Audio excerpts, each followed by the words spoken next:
Jimmy, what are we doing today? Not fixing the oil leak. No. Now we're going to be putting in two 10-inch kickers into a Silverado. C1500. C1500. Get right. Yeah, first thing we got to do though is on this side, where these are where the sub's going to sit, behind each seat. On this side, we're going to have to cut off the stud, and there's a little stud on that side too, so the boxes sit flat. So we're going to have to get a cut-off wheel, use some cardboard, protect the interior, and we'll cut it off. And then after that, we'll have to wire. He's got a wiring kit. We're gonna have to run the wiring from the battery and the radio to the amp. Luckily, because it's a single cab, should be pretty easy to run the wiring. It's not going very far. John, not proud of it.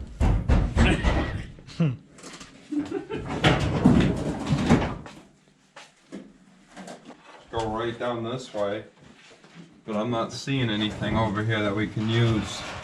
I mean, you could probably go right through where the AC pipes go, but the only problem is getting it down from out of the deck. Oh, thank you, sir. I got safety glasses too. Safety first? I care about your safety. I was just gonna go safety squints. No. Yellow one, Kim. We'll be having a trip to the ER.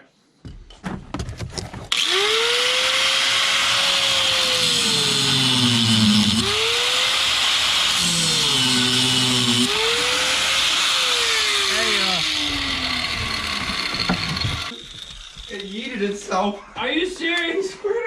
Let me see. No wonder we have a check engine light. It's getting unmetered air. Oh, look at that. It was just like, it was just sitting there.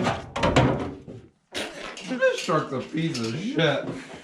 Oh, carpet. Cool. I worry more about my truck in the garage, dude. Now we have an air filter we got to fix. Jimmy's too cheap to buy a new one. They're only 20 bucks, and he wants to glue this. No, I don't. Yeah, this is Alan's idea. You know what? Just drill some holes in it and we'll zip tie it back together. It's fine. Or put some self-tapping screws right into this. That's even better idea. That's what I like. Dude, I have epoxy. Yeah, that epoxy's Honestly? freaking. No. Yeah, it's done, dude. How about I just give somebody my debit card and they go buy me a filter? Okay, I can do. That's why the truck's running like. Oh, there we go.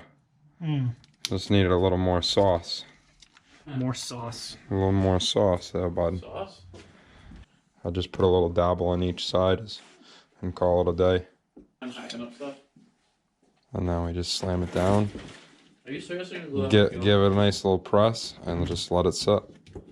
And we're done. Is it good enough?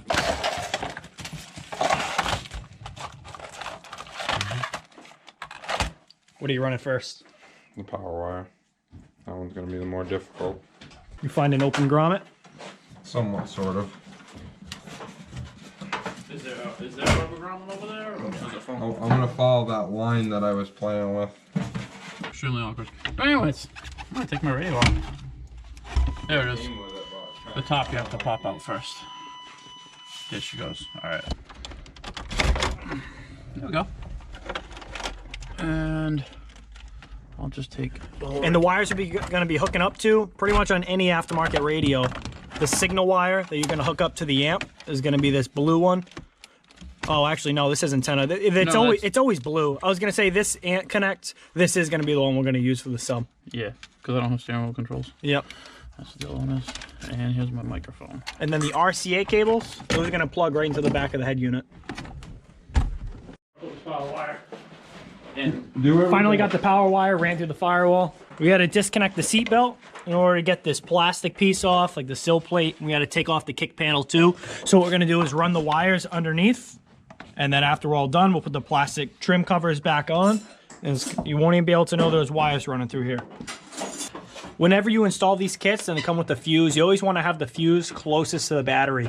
We're thinking about mounting it on the side of the fender here, but you never want to put the fuse on the amp side. You always want to have it on the battery side. The black one's gonna be the red.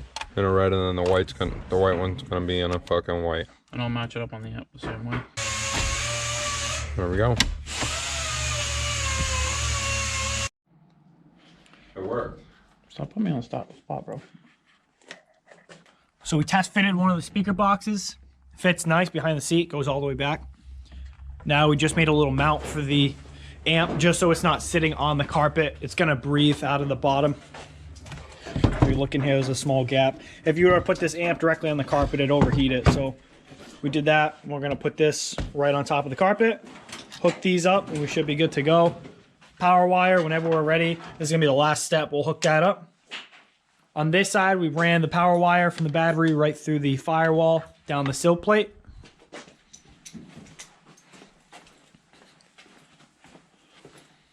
And on this side, all these wires are ran too, so. Yep. Yeah, so we ran the RCA cable and the signal wire from the head unit behind the cluster, down. It's hidden in here, and it comes up and goes right behind the center console, right where we're gonna put the amp. So once we just finish up this wire, we'll be able to put the amp in, hook up the subs, and we should be all set. Yeah, somewhere.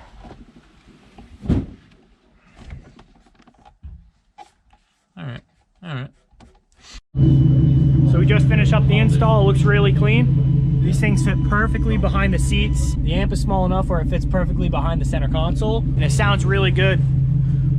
I have a bass boosted song.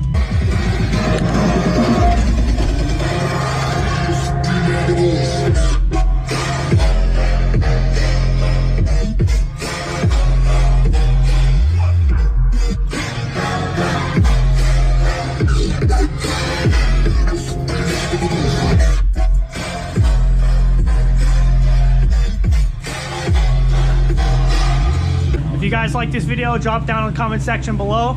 Like this video, and let me know what you think. You want to see more OBS piece of shit? Yeah, if you want to see more videos of this piece of shit, drop it down in the comment section and like this video. Thanks for watching.